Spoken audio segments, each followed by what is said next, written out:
guys, it's me, Addie. I am wearing the same clothes from the last video. Don't worry about it.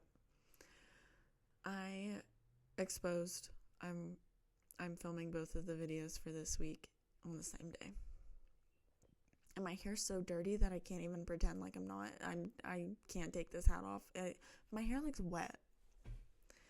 Don't worry, I'll wash it tonight. But yeah, this is just what we're doing this week. Might be. But I have some I have some r/AITAH stories to read today. So I hope y'all enjoy. The titles seem pretty juicy, so I'm excited for these. This first one is titled AITAH,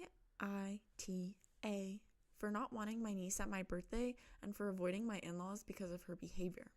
I, female 31, and my husband, male 29, live in the same city as his parents. Mother-in-law is female 55, father-in-law, male 62. I generally have a good and cordial relationship with my in-laws and enjoy their company. My brother-in-law, male 35, and his wife, female 32, and their daughter, Rain, female 6, live with my in-laws. Rain mostly stays with her grandparents because of various reasons. I should clarify, my in-laws and I speak different languages. Only my father-in-law knows English. I don't like kids. Never have. We don't have children and instead have a dog. I don't know if this is just how kids are, but Rain is extremely obnoxious and entitled. She has no respect for personal space, destroys things, demands to be the center of attention, and I feel she has never been taught basic manners. Her parents don't really parent her, and while my in-laws are very sweet people, they also don't discipline her consistently. Grandparents, after all. She is the only child and is constantly indulged. My husband and I have made it very clear that we don't intend to have kids, which makes his parents spoil her further as the only grandkid. For example, when Rain comes to our house, she takes over the TV even if I'm watching something, and my mother-in-law actually tells me to let her watch, else she'll make a scene and won't eat something. On any occasion, may it be my in-law's anniversary, my husband sending a cake to his mom on Mother's Day, etc., she has to cut the cake, which is encouraged by her parents and grandparents. To be fair, my husband usually says no and takes a stand. Example, on our dog's birthday, she wanted to be the one that cut the cake, and my in-laws were pushing for it, but my husband clearly said no. One incident that really upset me, I had bought a vase from IKEA that I loved. Rain picked it up and dropped it, shattering it. Her mom, who was there the whole time and could have stopped this from happening, laughed it off. My in-laws rushed in only to check if Rain was okay. No one corrected her. I care deeply about even small things I buy because they hold meaning for me. I scolded Rain. She cried and ran away. And I went to my room because I was furious. My in-laws later came to tell me I made her cry and asked me to talk to her because she was upset I scolded her. Like, what? To be clear, I have raised these issues repeatedly. Whenever Rain does something that needs correction, I either say something myself. I'm scared at times, though, as I've also faced this where Rain started crying and my mother-in-law came rushing to her comfort to make her feel like I'm the criminal, and her body language felt like she wasn't happy with me for scolding Rain. Or tell my husband. My father-in-law has scolded her a few times, even if mildly. My mother-in-law usually laughs it off, and there is also a language barrier between us, which makes direct communication difficult. What usually happens is this. I tell my husband what just happened, he listens, and then goes and talks to his parents. He comes back and tells me they handled it or scolded her. The problem is that in many cases, I have seen the incident happen live and seen no one say or do anything at that moment. When I point this out, my husband doesn't believe me and assumes I must have missed something because I don't understand the language. Another major issue is our dog. We have separately asked my in-laws not to give Rain chocolate at our house because our dog could eat it. Despite this, it keeps happening. We have also told Rain not to eat in front of the dog because she drops food. The more we say, the more she does it. I have personally seen her wave chocolate cookies near our dog while mother-in-law stood right there and said nothing. She also destroyed a peace lily in our home by hitting it repeatedly, again with no correction. I'm going to put some input here. I could be completely wrong, but aren't peace lilies toxic for animals? I know they are for cats. Like, you're not supposed to have lilies when you have cats. Maybe not for dogs, but maybe she saved your dog in that one particular moment. That one only, though. My husband does support me and is extremely protective of our dog, as in ready to burn cities to save our dog. But he doesn't take a strong enough stand with his parents, I feel. He tells me he spoke to them and that chocolate won't be brought again, and then it happens again. If I point out he didn't take a strong enough stance, I feel he changes the entire conversation into how I don't like his parents coming to our home. Because of this, when my in-laws come over, Rain always comes with them. I enjoy my in-laws' company, but her constant presence makes me anxious and upset. I often end up locking myself in my room with my dog and only letting the dog out when my husband is present. Now to the main issue. My birthday is coming up. This year has been brutal for me. I lost my father, I lost my job, I lost my peace of mind. All I wanted was a quiet birthday with my in-laws, whom I genuinely consider family. The thing is, I don't feel the same for my brother-in-law, sister-in-law, and Rain. My husband just told me they are bringing Rain. I asked him to please tell his parents just this once not to bring her. He said he doesn't know how to do that and that because Rain is his niece, he loves her, and his parents don't know that I'm not a fan of her. I told him he had the entire year to set boundaries so Rain doesn't have to come every single time they visit. He said he didn't think it was such a big deal. About a month ago, we had a serious argument because he felt I avoid going to his parents' house.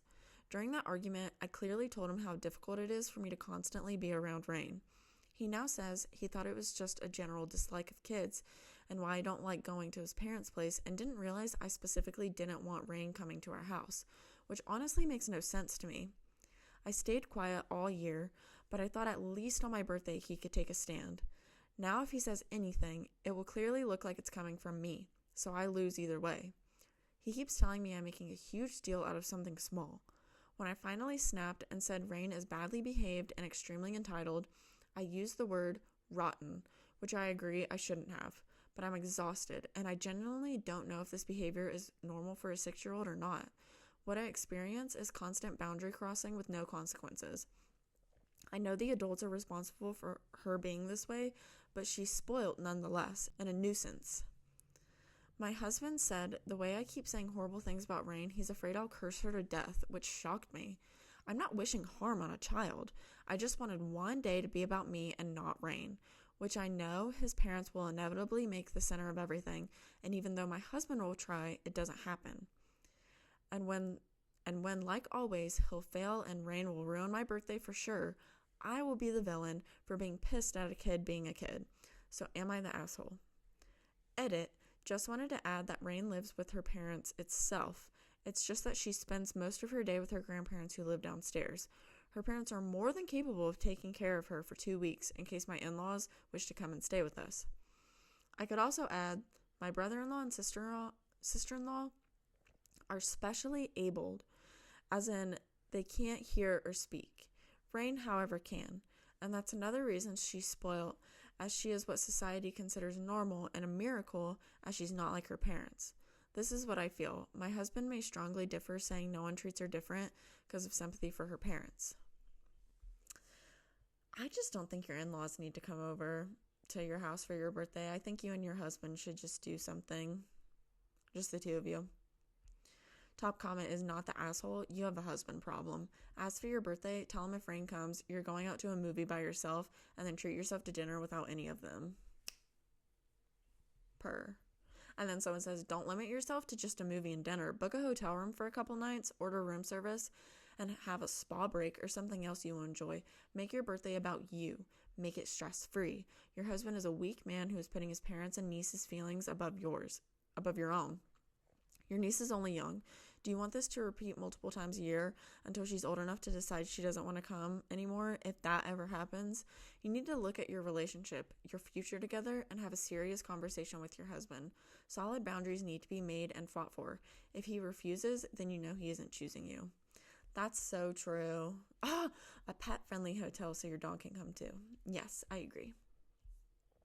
Yeah, he's not safe at the house because the daggum niece is giving him chocolate. I don't think the niece is like the problem. It's definitely her just not being parented, and she can't help the way she's acting, but it's also not your job to have to put up with it on your birthday too. Like, you're literally just asking for your birthday. I am asking for no children besides like my little brother and my little cousins who are my flower girls to be at my wedding. I have other children in my life that could come to the wedding, but I just want it to be a little bit of adult time, you know? And that's completely fine. That's fine for her to want her birthday to just be adult time. But yeah, not the asshole. This next one is titled AITAH for using therapy to tell my mom I don't respect her or her husband and that I don't want to work on our relationship instead of working on our... I'm confused. Sorry. And I don't want to work on our relationship instead of working on our relationship. I'll probably figure that out more in the context of the post. My parents were married for 12 years when my dad died. I was 6 and now I'm 17. 18 months after my dad died, my mom told me she was dating someone, and it was a little more than 2 years after he died when my mom introduced me to her now husband. He'd come over to our house, and he always expressed discomfort with the family photos and photos of dad we had at home. I wasn't all that excited to meet him already, but that made it worse. He knew I wasn't exactly happy he was there, so it was weird, and he told me he thought I needed a dad and he'd work on making that happen. My mom asked me what I thought, and I told her I didn't like it. One of those was he wasn't dad, and the other was his issues with the photos and memories of dad. She focused on the he's not dad part and told me he could still be a good addition. 6 months after I met him, she moved him in with us. Before he moved in, he told mom and me he wanted the photos and memories of dad taken down. We had some of dad's trophies on display and a couple of things he made that were really important to him and to me. Mom said of course, and even though I cried and told her I didn't want them all to go, she took them all down. Once that happened, I lost respect for my mom, and I basically decided I would never respect her husband. My mom didn't realize at the time, but she acknowledged since that she felt me pull away from her when he moved in. When my mom and her husband got married, he wanted to adopt me, change my last name, and he wanted to start it all off with a father and daughter dance that I refused to do with him. On their wedding day, he decided to announce it and put me on the spot, but I refused to go to him, and I even ran out of the reception hall. I kicked up a fuss about the adoption too, and it never happened. I ended up hoarding dad's stuff in my room, and his face was all over my room, which he hated, and my mom tried to put a stop to, but I told her if they couldn't be in the rest of the house, then my room was my home now. My mom and her husband have kids together, and I'm checked out of the family. And I never put in any effort to make us a happy family. The lack of respect thing was clear in some ways because I never asked her husband's permission for anything or go to him, and I tell everyone he's not my dad. But I also use my mom's name sometimes, and I don't confide in her, and there are things I keep from her because I don't want her to be involved. It was 4 months ago when Mom and I started going to therapy at her insistence. She has been saying all this time that she wants to save our relationship, and she has outlined all of the issues as she sees them while I say very little. But then last week, I decided to put it all out there. I told her I had no respect for her husband, that he wasn't worthy of my respect, and he wanted dad boxed up and thrown away, and was too weak and cowardly to deal with the fact she had a past and I had a dad who wasn't him. I told her I had lost my respect for her when she agreed to remove dad from our home. She interrupted and said he deserved to be comfortable, and then she said dad wasn't his family, and it would be weird for him to live with the memory of a stranger all over the place. I argued that he had photos of his dead loved ones on the wall, and I had to live with them, and they were nothing to me. So I told her that was a lame argument. She said my half-siblings' dead relatives deserved to be on the wall, and I replied back, but not my dead dad. I told her I didn't want to work on our relationship. I admitted I haven't put in any effort into fixing it, and I wouldn't. I told her all I could see when I look at her is her giving into some weak-ass dude and removing her late husband and the dad of her oldest child from our home.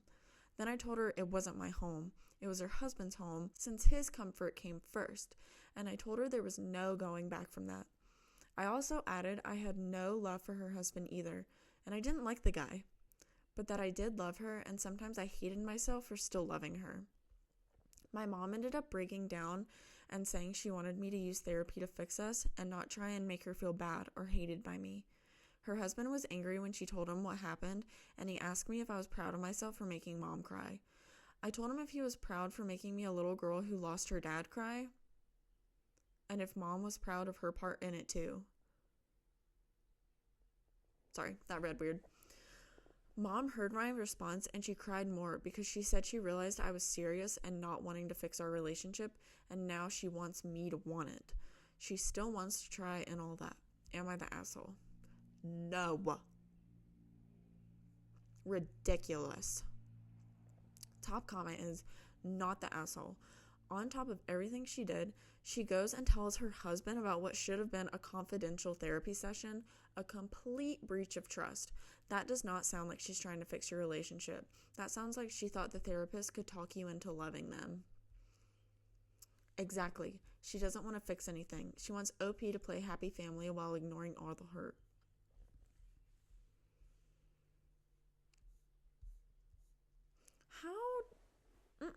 No, if I love someone and he passed away, I'm not getting rid of his pictures. Ever. Especially if he's my child's father. Someone says, if you go back to therapy, tell your therapist that your mom is weaponizing therapy, that she is telling her husband the things you say and you are being punished and quilted outside of therapy because of it. Tell your therapist that your mom has made sure the therapy is not for your benefit, and so you will disengage for your safety, not the asshole.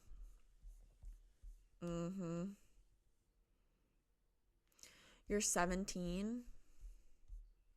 This was posted 21 days ago. Let me see if OP has... Dang it. OP's account's been banned. I was going to see if OP had any updates, but you're 17. You're going to be 18 soon. Hopefully, you can go to college and leave.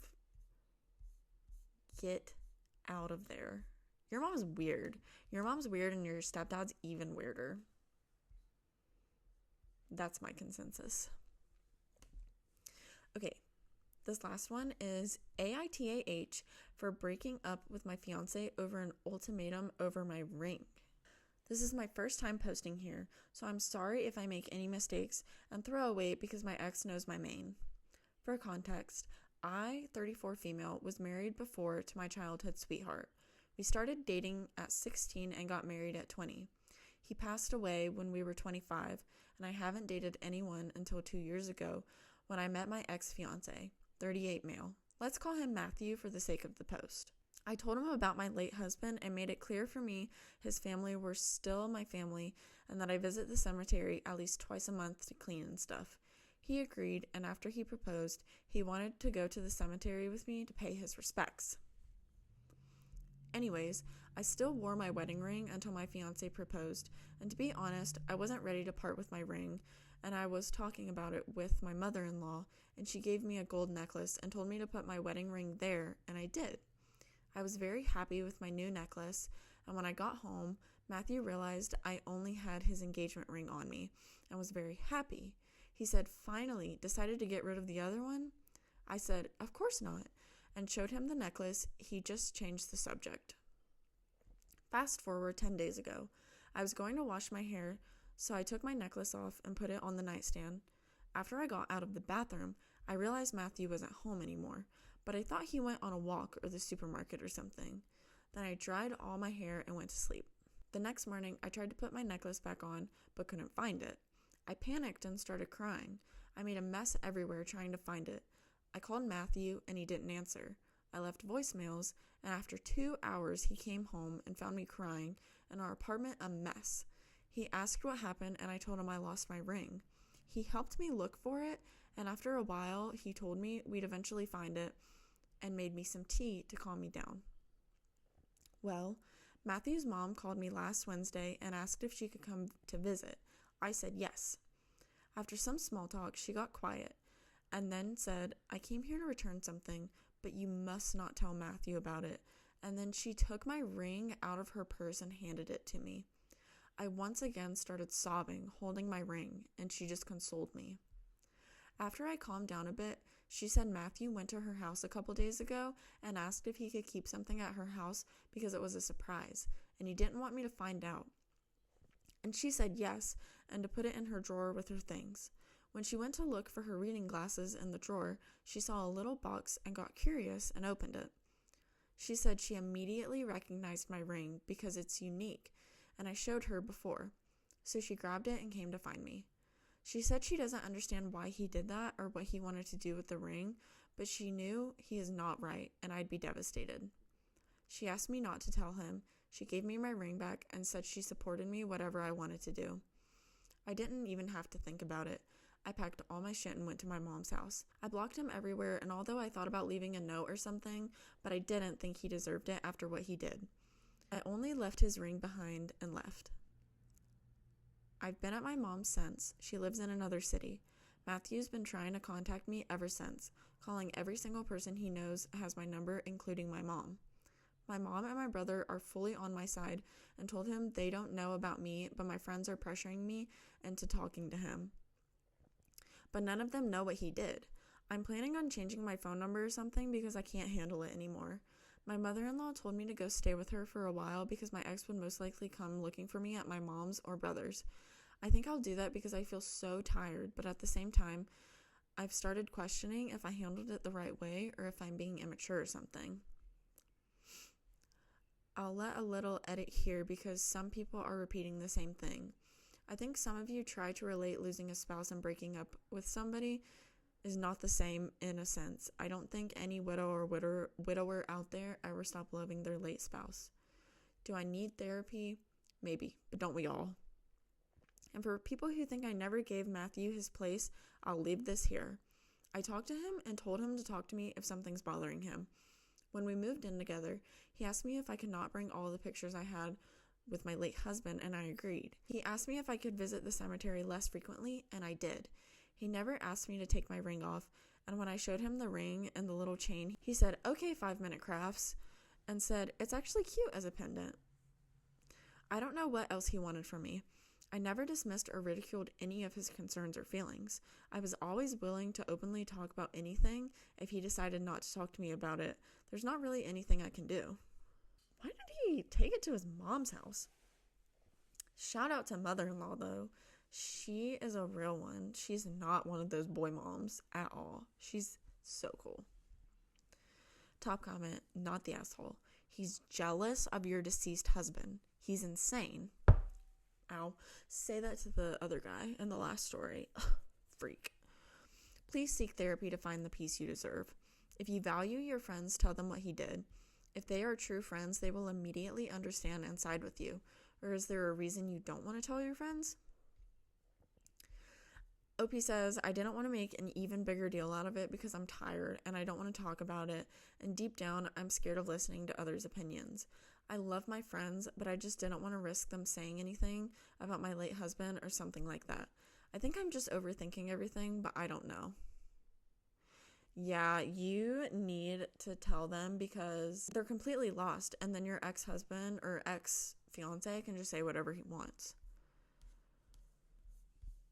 Another comment says, we really need to dispose of this idea that we need to get over a dead spouse before loving someone again. We don't expect people to do that to literally any other family member, except maybe an early miscarriage, which is its own kind of vile. Yeah, no, you never should have to get over a miscarriage, ever. Ever. That's literally your baby. No, you will find someone who respects your, I don't even want to say ex-husband, your late husband. He stole your late husband's ring, knowing how much it would hurt you. Thanks, Spirit, his mother has more sense. You've not overreacted. He's calling because he knows exactly what he's done. Major red flags here. Move on, get therapy if it would help. It's also weird too, because if he was planning on like doing something with the ring, like making something special out of it, still, that's not something you should do without your fiance's permission. And I could see him, like, if he did get in contact with her now, being like, I was gonna do something. I was gonna do something special. No. It's BS. BS. All right. Well, that's all the stories I have for today. When's it? This is going to be posted on Thursday. When's it? This is going to be posted on Thursday. I don't know what Thursday is, but I hope you all are having an amazing January so far. I really enjoyed my January. I'm glad that it's finally cold outside, but I think tomorrow and Wednesday are supposed to be super, like, freakishly warm, like in the high 60s, which I'm not looking forward to. It's going to make my head hurt. Like, I know that for a fact. But, yeah. Thank you so much for watching. Let me know what you thought about the stories down below. I love hearing people's opinions. I love hearing other people's thoughts on those stories. It makes me feel like we're, like, entering a wavelength together. We're reaching flow state. Peace and love.